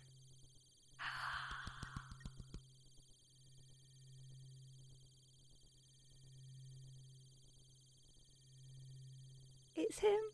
He's there! It's the Mothman!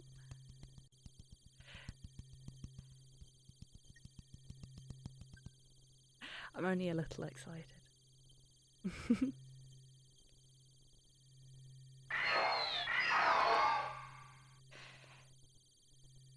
What the? Thank you for the Mothman cipher. Well, for the Mothra.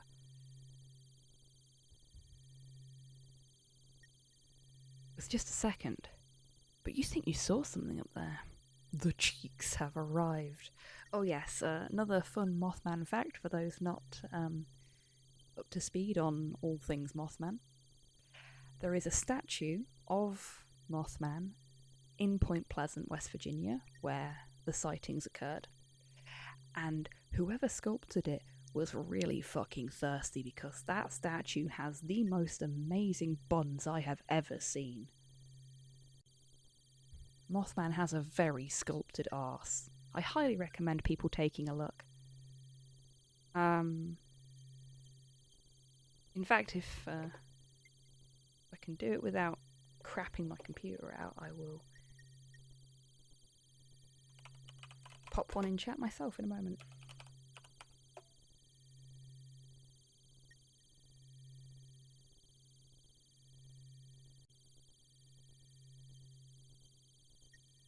Genuine Small enthusiasm. Wild Child, thank you very much for the follow.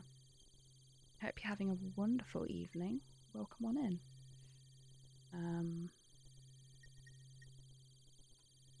It's a really nice statue as well. I mean, buttocks accepted, I suppose. There we go. There are lots of pictures of the Mothman statue as well. People actually make pilgrimages to this statue, and they leave it tins of beans. Thank you, Kian. You are much faster than I am. My web browser does not want to go at any particular speed this evening. Yeah, they leave it tins of beans, which is bizarre but sort of adorable. If you have Fallout 76, you can see it in game. That's very cool. I do not own Fallout 76. It's the only Fallout game I don't own. I would like to fix that at some point. Enjoying the vibes here and Moth and Mothman facts. I'm so glad, Wild Child. I like to make my streams as educational as possible, and I like to keep them pretty chill as well. So I'm glad that you're enjoying both the vibes and the facts. Hello It's lovely there. to have you here.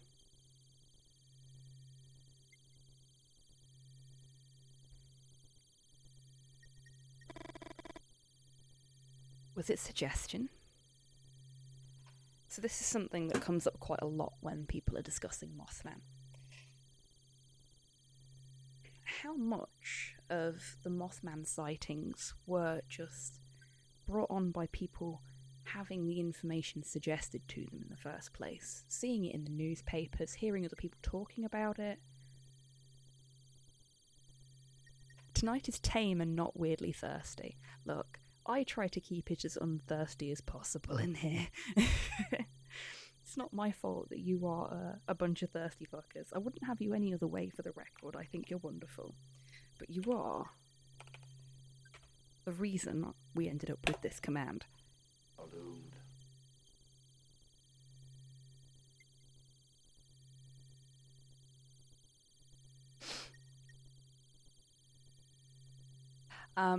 So their brain then inserts the Mothman. Exactly, Kian.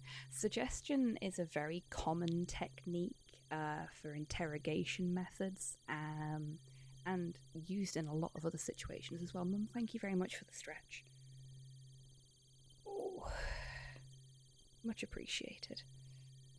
When it was actually a crane or an owl. Yeah, exactly. A lot of cases of hypnotic suggestion and just sort of general suggestion have been documented in all sorts of different situations.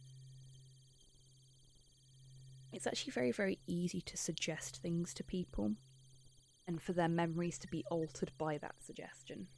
And our memories are never as good as we think they are. Everybody's memory deteriorates very quickly, which is why it's very important in... Dodge, Huey! Dodge! Brian 3KK invoked all Zogwarts curse with 500 bits. Brian, thank you very much, mate. I hope you're doing well today. I think you were playing Rocket League earlier. I hope that's been going well for you.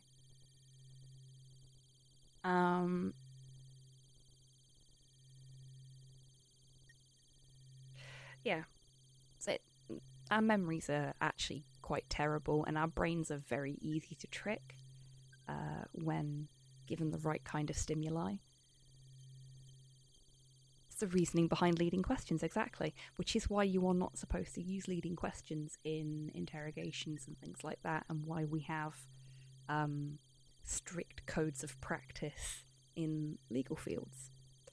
to specifically avoid shit like this happening. But yeah, a lot of the Mothman sightings could have been suggestion brought on by the initial reports that were in tabloid papers in the area. Oh, no need to apologise at all, Brian. Never apologise. Very much appreciate the bits. And like I said, I hope you're doing well today. And that was actually a fantastic example of how shit our memories are. I forgot what I was saying because I was briefly distracted. It was quite loud, wasn't it? I have so much trouble with my alerts. Like, some of them are really quiet, some of them are really loud. Just can't get the balancing right at all, and it's something that you cannot test offline because they all just seem to even out when you're offline. It's really annoying. Streamer problems.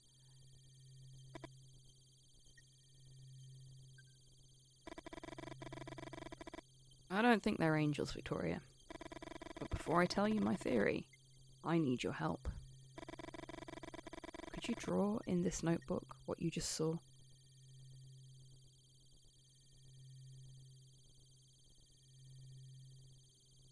This reminds me of the phenomenon of people who have reported they've been abducted by aliens, that they saw something they thought was an owl at their window at night.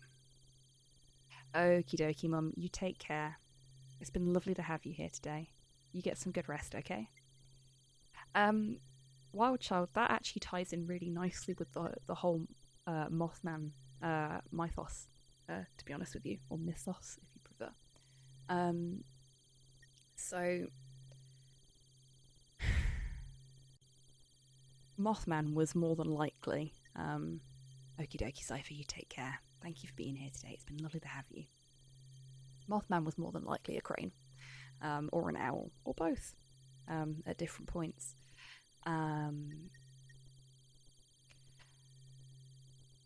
Shadows can play tricks, and our brains are not very good at interpreting small amounts of information. It's kind of like a primordial hindbrain type thingy, I guess, is the best way to describe it. We see small amount of information, we see something that looks like glowing red eyes, our brain goes, predator. And it fills in as much information as it can with what it's got in front of it. But it makes a lot of mistakes. It's like if you put a prompt into one of those, like, you know, the dream AI things?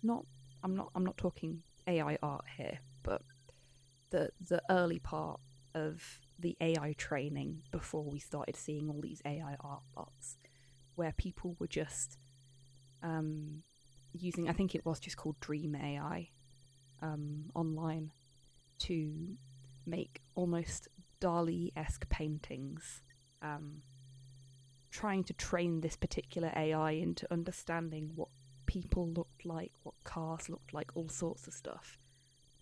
And that's kind of how our brains work in low light settings when we're trying to process information in front of us.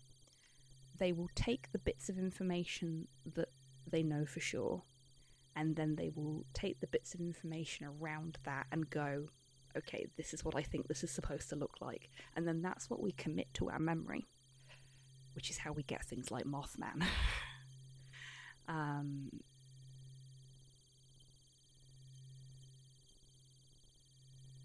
Yeah, let's draw the picture like we've been asked. At any other time, you'd have refused with some witty comment. But there's something about Lou Hill that invites you to play along. Is it the charming smile? Is it the glasses? Chicks dig the glasses. I wonder if the fact that he presented himself as a writer had something to do with it. Oh yeah, there's that too. Who doesn't love a writer? Okay, let's draw the body.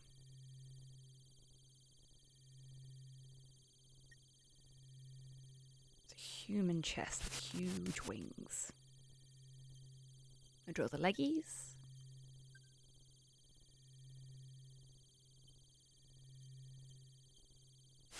Weird bird-like legs. Is it his propane and propane accessories? That also very attractive. We'll draw the head.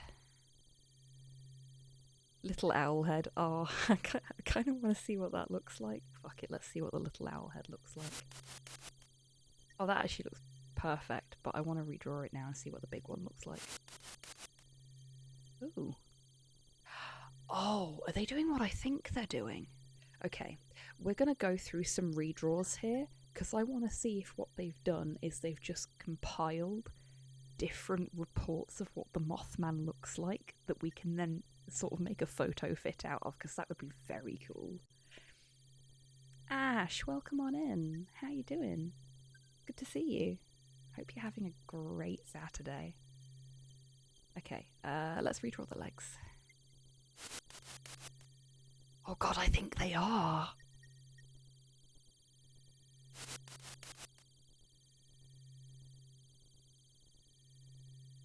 I think they are. That is very cool. Okay, so it had bird-like legs, the one we saw. I'm gonna redraw the body. They fucking are. This is so cool. Just getting used to government mess. Oh, really, Ash? Well then. How's that bedding in for you?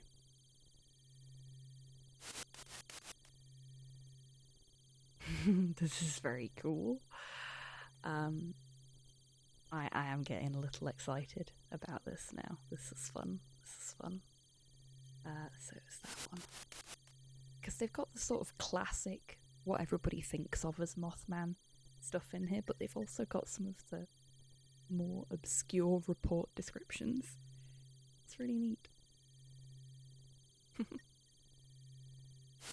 I'm having a good time with this. This is fun. Get nice and moist for me, won't you? Fix nearly all my ADHD symptoms, and I don't have executive dysfunction anymore. Oh my god, that's amazing, Ash. Congratulations. I am so happy for you. I just don't eat or sleep anymore. Ah, that's a bit of an issue. Two things that are very important for maintenance of the meat mecha. Cole, thank you very much for the hydrate. This is a lot of fun. I'm certainly having a lot of fun, Wild Child. I'm glad you are too. Okay. We need to redraw the head so that it matches what we actually saw, which is the little owl head. This is so cool. Okay, we'll give him the note. Before giving it back, you write some notes, further describing what you saw. Oh, it's so thorough. Love it. Love it. Okay. Lou hadn't asked for them, but somehow they make you feel less anxious. Fair. You never felt confident about your work. I don't know, I think you're a very good artist. Lou looks at the notebook for a few seconds, but feel too long. Okay, I just got an achievement called Reliable Witness, so I'm pretty sure we picked all the right parts there.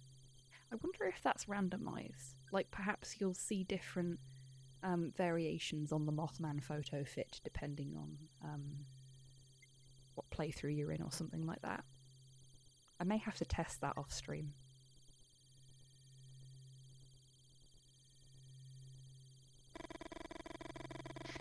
You think about that time you showed your sketches to your art teacher and how he embarrassed you in front of the rest of the class. Oof, I have been there. Some folks are not good at teaching art. They're good at doing art, not good at teaching it. Motherfucker. What? Sorry, I was talking to myself. You can't help but blush. Just cussing out your art teacher who's not even there. Oh, this is a really nice picture of her. Can actually see her properly now. And Lou as well. He does have a certain resemblance to our Hank, doesn't he? The squareness of the jaw. Victoria. For once, you're glad to hear Lee's voice. Oh, that's a bit rough. All good? Although he seems to be talking to you, Lee keeps staring at Lou. Lou Hill, writer. Lou holds out his hand. Lee Miller, historian. Lee walks over and puts his arms around you. His back to Lou. Oh, I see what this is. She's mine. Back off.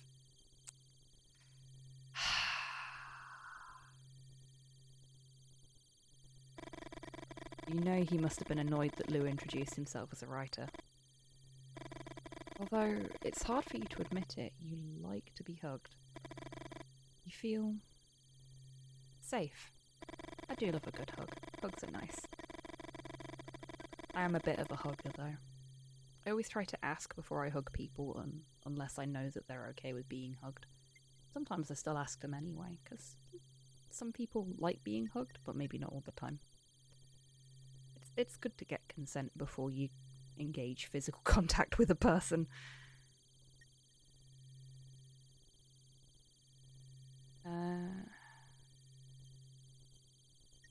Meanwhile, I am Emperor Cusco. No touchy. That's fair, and that's completely fair and completely valid. Some people don't like to be touched, and that's fine.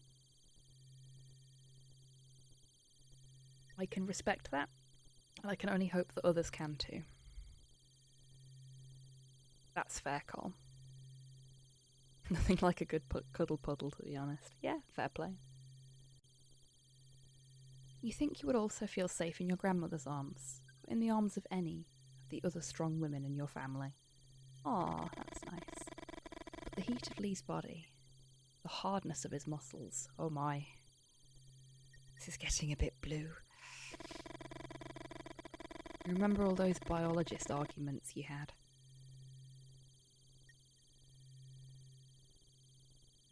Yeah, it does say biologist. You hate so much, and you can't help but smile. Sorry, I'm getting a little sleepy. The nap earlier was not enough for me. I am going to have to finish up soon, I think. It's like you're cheating when nobody's looking. Mothman getting steamy like the statue? Yes, it would seem so. Come on, Vic. Let's see the surprise. Close your eyes. Okay. We'll trust him. You close your eyes and let Lee guide you. Now open them. Aww. So, what do you think? A romantic dinner for two, under the same meteor shower that amazed our ancestors. That is quite sweet. I quite like that. Same, Ash. We've actually had a little chat about that already. Better head off and get some sleep. Have a good night, friends. Okie dokie, Kian. You take care. Thank you so much for being here today. It's been lovely to have you. I hope you get some really good rest. You instinctively put your hand to your belly. For those that have come in more recently, she has recently found out that she's pregnant, and she hasn't found the right time or way to tell the prospective father yet. They've had a near-death experience with a pack of coyotes and a couple of arguments on the way to this lovely meteor-lit dinner. And she has attempted to tell him, but it hasn't gone particularly well. So that's going to be an awkward conversation for probably very soon. And when you realise it, you quickly put it in your pocket. You look at the dog tied to the post. Hey, puppy. The dog growls into the dark.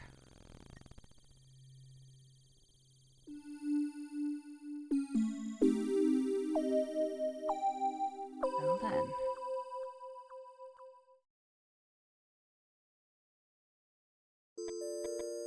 Okay, we're on to chapter 3, so I think I'll finish up there, seeing as I'm feeling a bit tired.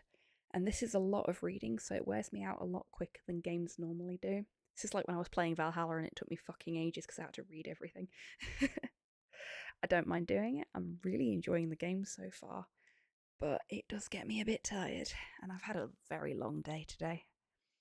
So I am going to press enter to continue, and hope that there's a save button.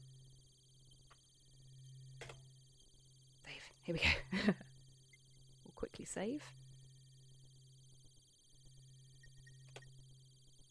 Go to the main menu. Oh.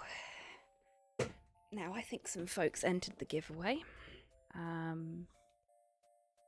So, anyone that isn't already aware, there is a giveaway on the stream tonight for a copy of Danger Scavenger.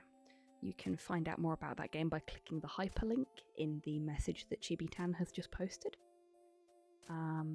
And whilst I take us over to the ending soon screen and have a look at who we can raid, you'll have a little bit of time to get some tickets if that's what you'd like to do.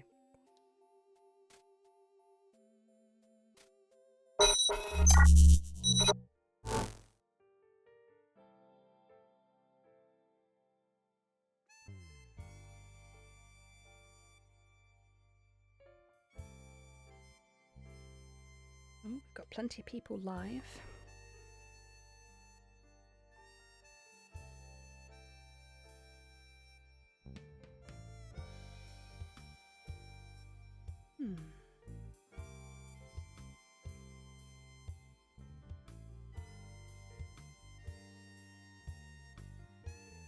I'm glad you enjoyed what you managed to catch, Ash, and it was lovely to have you here, even if it was only for the last 20 minutes.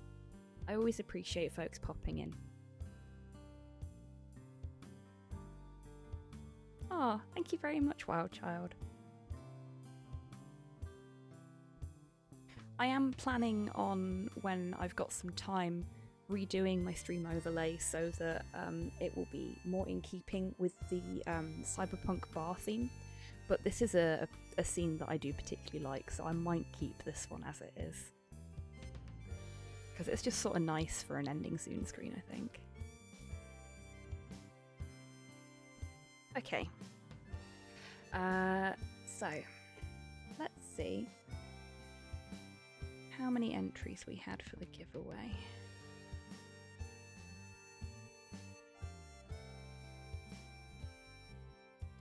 Only one entrant, so if anybody wants to give Cypher a run for his money, now is your last chance.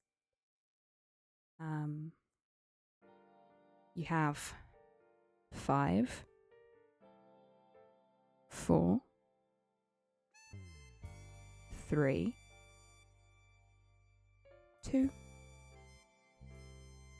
1, and a little bit for the lag. The giveaway is closed. And the winner, with a 100% chance to win, is Cypher, who I will send the code to probably in the morning when I wake up. I want to say a massive thank you to everyone that's come along today. It has been an absolute blast. I'm honestly quite glad that this won the poll. Okie dokie, Longship, you take care, and I hope you have a wonderful time with your guest. It's been lovely to have you here today. Thank you. You're most welcome, Longship. Yeah, I've had an absolute blast. I'm really glad this won the poll because I'm having a lot of fun with it. You folks know I'm a massive Mothman nerd anyway. I'm a cryptid nerd in general, but Mothman is my favourite cryptid. So playing this is a very special treat for me. Did vote for Stray, but this is neat too, very unique. I'm glad you're enjoying it, even if it's not the thing that you wanted to see. We will be playing Stray at some point, but it'll probably have to be after I've got a new PC. because at the moment it maxes out my CPU almost by itself. So I can't really stream it without threatening my PC with several blue screens. Hopefully the fundraising stream on the 31st of December through till the 1st of January will help with that a little bit. We're already almost a quarter of the way to my goal for the new PC, so that's nice. Thank you for stream and vibes. Hope you rest well and you'll have a great rest of your weekend. And the same to you, Wild Child. And thank you again for the follow. It's been lovely to have you in chat. You've been an absolute delight, and I really do hope to see you again soon. Thank you, Ash. Much appreciated. I'm hoping so too, because obviously if my current PC gets any worse and I don't get a replacement, then there won't be any streams anymore until I can get a new one. And I don't think any of us want that, which I am eternally humbled for.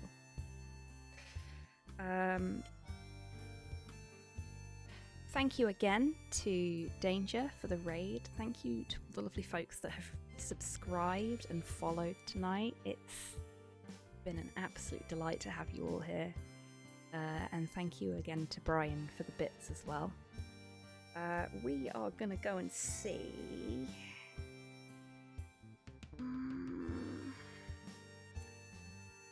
We're going to go and see Haruibo today. Haruibo is a wonderful variety streamer, does some of the most entertaining just chatting streams I have ever had the pleasure of lurking in, and is a fellow Scotland-based streamer. So if you are not already following Haruibo, I highly recommend you jump on into that raid and go over there and give her a follow, because she is an absolute star and a really fucking good Dead by Daylight player as well. Right, I will be back in about 12 hours playing some more of Broken Sword 2, which I'm very much looking forward to. So hopefully I'll see you all then. But as always, until I do see you next, I want you folks to take care of yourselves, take care of each other, wash your fucking hands, and have a great rest of your weekend, everyone, however you're spending it. Now, go say hi to Harubo for me. Bye-bye.